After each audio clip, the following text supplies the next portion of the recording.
What's up guys? So, nandito tayo ngayon sa aming transient house. So, ako nga pala si Hazel Aguila, kapakpak. So, ayan, nag-YouTube din ako. So, sa mga mag-i-inquire po, ayan, gumawa ko ng video separate para dito lang mismo sa transient house. So, pagpasok nyo ng gate. So, ito yung aming harapan. Tapos, beachfront po siya. Oh. Tignan nyo po, nandito ako sa harapan. Tapos, iikot lang sa kabila is, yan, dagat na mismo. Beachfront na beachfront po siya. Mga 1 minute away lang para makapunta ka na sa dagat. So, let's go. Today is March 29. Gusto ko lang po sabihin sa lahat ng mga magpapabook is no cancellation na po once na nag-down payment na po kayo dahil actually, ngayong araw po, meron pong nag-book ng overnight. Ngayon, 29:30. Tapos kung kailan nandito na sila is, bigla silang nag-cancel. So, sobrang unprofessional kasi marami nag-i-inquire ng weekends, lalo ngayon weekends. Marami nag-inquire sa amin ng 29:30 pero hindi na namin tinanggap dahil nga naka-reserve na para sa kanila. Tapos, biglang hindi sila tumuloy. Ay, nandito na sila pero nag-cancel sila. So, ayan, wag niyo pong gagayahin. Taga-saan ba sila? So, kung napapanood niyo man to, sir, ma'am, wag niyo nang uulitin. Napaka-unprofessional niyo. So, ayan, pagpasok natin dito, meron kami ditong open cottage. Yan, malaki po siya. Ayan, malaki. Tapos, meron din ditong long table. Ayan.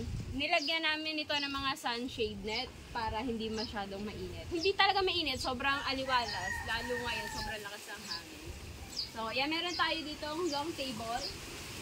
Tapos, ang tubig lang po natin dito is Poso Negro. Pero, Poso Negro! Ay! Ang tubig lang po natin dito is Poso or Bomba. Pero hindi naman po siya madumi. Hindi brown yung tubig. So, ayan. Saka okay din to, feel na feel nyo, provincia feels. Yeah, tapos pag tapat lang mismo ng CR yung poso. So, hindi na kayo mahirapan mag-igib na mag-igib. So, ito po yung CR namin. Pasok. Ayan, malinis po siya. Ayan, ito yung aming CR. Alright? Alright. Tapos, katabi naman po ng CR is meron kami ditong lutoan. Ayan.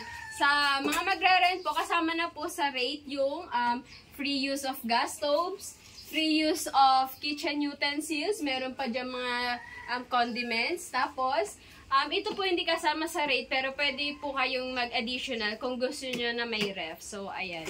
Meron po kami ditong mini ref. Ayan, malamig pa dahil nga yung bisita is nag-request ng rep. So, binuhat pa ng kausap niya dito. Yung rep, napakabigat nito. Simula bahay namin hanggang dito, binuhat nila. Tapos, sinaksak pa namin. Ang lamig-lamig. Tapos, hindi tutuloy. Alright, pagpasok nyo, ayan, meron pa tayo ditong, meron tayo ditong long chair na kahoy or rattan. So, napakaliwalas talaga niya. Tapos, pagpasok nyo naman, ayan, nandito ang nanay. Alright. Meron tayong 8 pieces double size bed. So, each bed, kasya ang 2 to 3 person. So, 1, dalawa lang? 2 to 3 person. 3 person, syempre, pag may mga bata. Tapos, yan, meron tayong 1, 2, 3, 4, 5, 6, 7, 8. Meron tayong 8 double sizes bed. And each bed has electric fan. Meron pong electric fan. Kaya kahit wala pong aircon is sobrang aliwalas dito. Meron naman po kami ditong aircon pero may additional po. Additional 1,000 per night ang aming aircon dahil hindi siya inverter kaya mahal po ang kaya may additional ang aming pagpapa-aircon. Pero kahit walang aircon, promise hindi po mainit dito. Sobrang aliwalas. So, ayan. Kontakin nyo lang po, meron kaming page na Consehal Lando Transient House. And ako po si Hazel Aguila Kapakpak, one of the owner. Tapos meron kaming dalawang agents. Baka makakausap nyo si Rachelyn Tenorio Penido tsaka si Elsa Perez Valdez. So kaming tatlo po yung nag-aalok nitong Consehal Lando Transient House. And hindi po kami scammers. Kapag may nakausap pa yung iba na pangalan, bukod sa amin tatlo, Hazel Aguila Kapakpak, Rachelyn, and Elsa, bukod sa amin tatlo is scammer po yun. Kaming tatlo lang po ang nag-aalok nitong transient house namin. So, ayun lang po. Alright.